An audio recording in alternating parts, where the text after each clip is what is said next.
Good morning po mga idol. Maaga tayo ngayon mga idol dahil pupunta tayo dun sa kapitbahay. Mag-harvest tayo ng talbos ng kamoting baging. Dahil may nanghihingi, dadalhin natin mamaya dito sa kabilang bahay. Kukuha tayo ng talbos ng kamote. Ayan mga idol.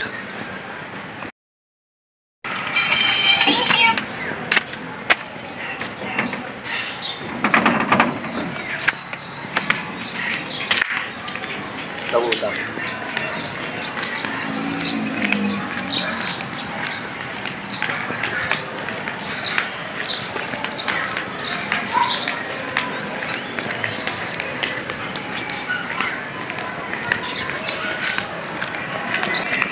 idol, punta tayo dito sa baba dahil dito nakatanim yung mga kamoting baging.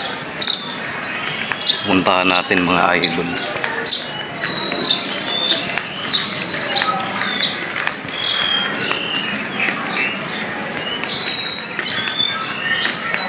Tignan natin kung may mapipitas tayong mga talbos. Wala kasing may-ari mga idol, pero nagpaalam naman na tayo kahapon pa. Kaso ngayon lang tayo makakapanguha.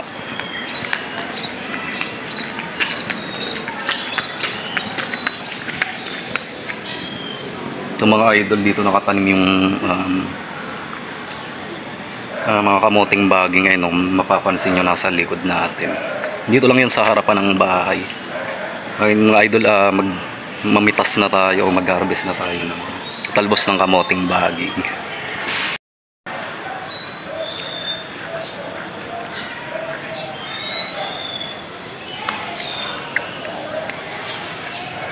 Yan, medyo malago na rin mga idol. Unti lang to noon nung unang tanim. Ngayon na yan, sobrang dumami na rin at gumapang. Ayan. Malago na rin tong kamutihan dito sa harapan ng bahay. Isang habayan mga idol. Itong tanglad, ang lago na rin. Halos ano lang to mga idol, isang puno lang to ng tanglad, pero makita nyo naman mga idol, napakalago na. Ayun, mamitas muna tayo ng talbos ng kamote mga idol. Ayun, fresh na fresh yung talbos ng kamote mga idol. Fresh na fresh tong kamoting baging.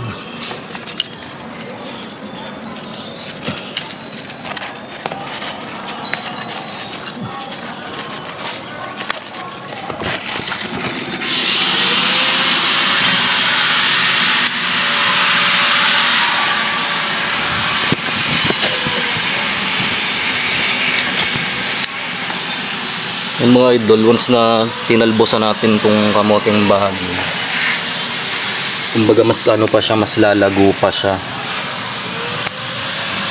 nag-uusbong pa siya ng mas maraming maraming talbos.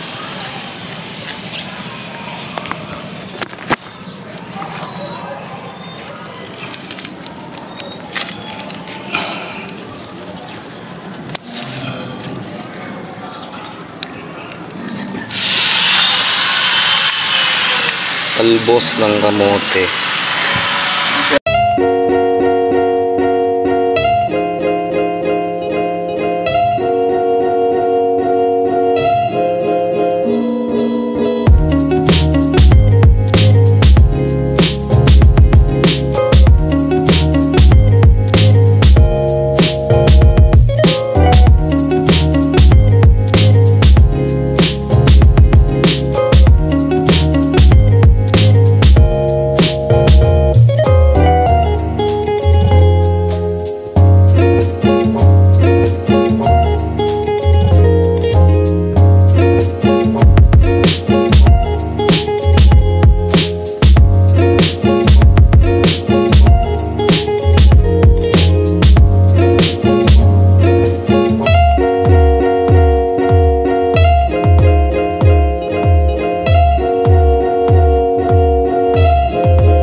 idol, sariwang sariwa tong talbos ng kamote.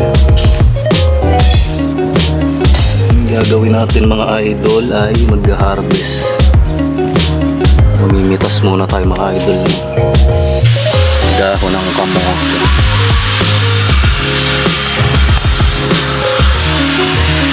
Dito tayo dito sa kabila. Ito maganda to mga idol. Itong isang variety na to. Ano kasi siya, tatlong klase. Pula, tapos itong yellow green, tapos yung isa yung matutulis yung ano niya, dahon niya.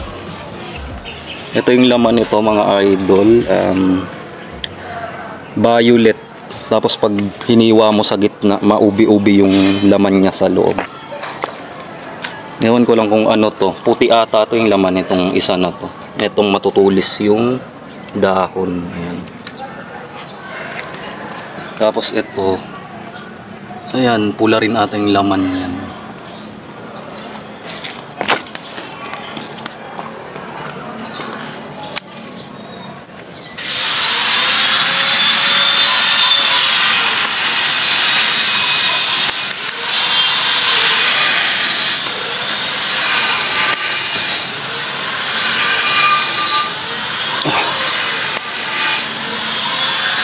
Ang dami rin ano, ang daming talbos mga idol.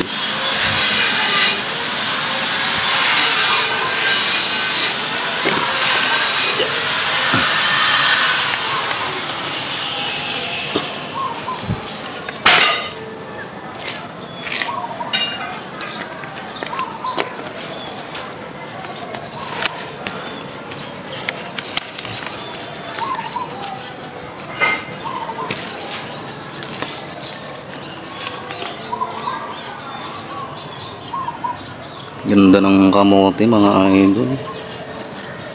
Malago.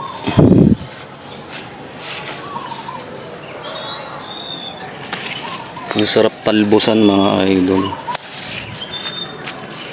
Kasi yun nga, sabi ko nga mga idol, once na tinalbosan natin, mas uusbong pa siya, mas dadami pa yung ano niya, sangan niya.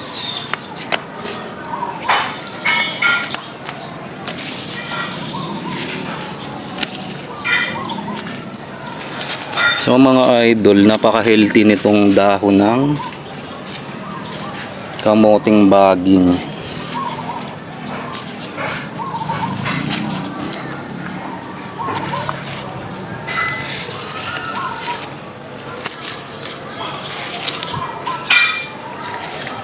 Yan, ganda ng talbos mga idol.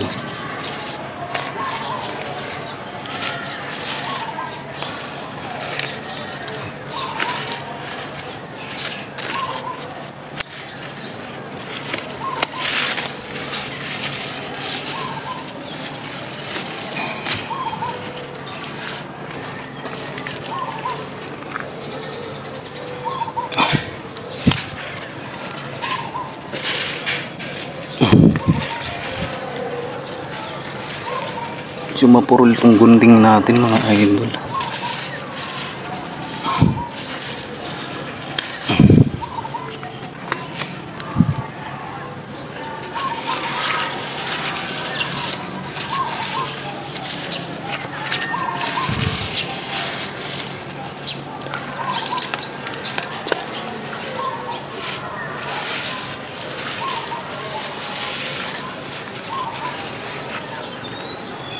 Wow mga idol, oh. Tatlong variety to mga idol. Tatlong klase ng kamoting baging. Ayan, oh. Freshly harvest mga idol.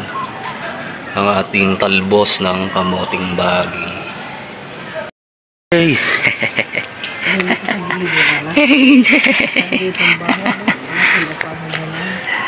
Oh, wala na ano ata dyan, lumipat sila eh. Gusto tayo mag-harvest ng talbos ng kamote mga idol. Ngayon naman kukuha rin tayo nitong tanglad para ipang tanim. Ngayon, nagpaalam naman na tayo sa may-ari nitong tanglad tsaka yung itong kamotehan mga idol. Ayun, kuha na tayo mga idol. Itatanim natin dun sa amin tsaka dun sa kapitbahay ng Hingiring. Kasi mga idol, masarap talaga tong tanglad, ipanghalo sa mga ginataan, yung mga ganun. Tsaka pangtanggal lang, ano lang sa mga karne o kahit anong lulutuin natin nakahaluan ng tanglad. Mga idol, napakalago na ng tanglad mga idol, oh. Sabi ko sa inyo mga idol, ano lang to, halos isang pirasong puno lang to. Sobrang lumago na siya mga idol. Kukuha tayo para ipang tanim natin.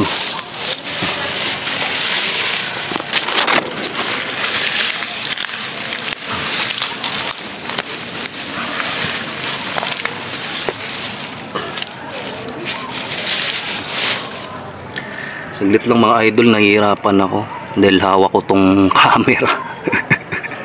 Medyo matigas tong ano, ugat ng tanglad nakakapit sa ano, ilalim. Tanggalin muna natin mga idol.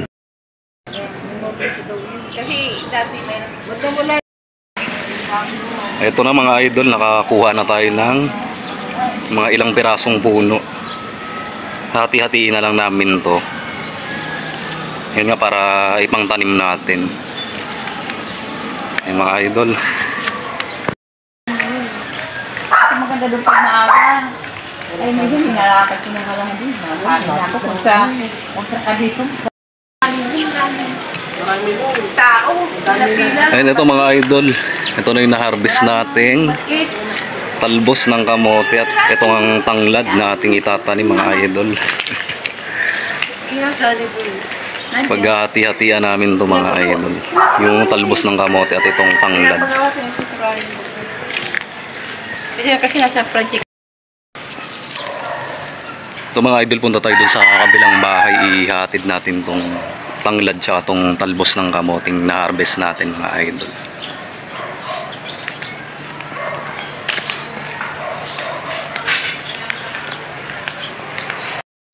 Ito mga idol, pinagpawisan ako ng malala sa pag-harvest natin ng talbos ng kamote at pagkuha natin ng tanglad na pangtanim. Tagaktak yung pawis ko mga idol. Yun mga idol, naihatid na natin yung talbos at yung pangtanim na tanglad doon sa kabilang bahay. Ngayon naman mga idol,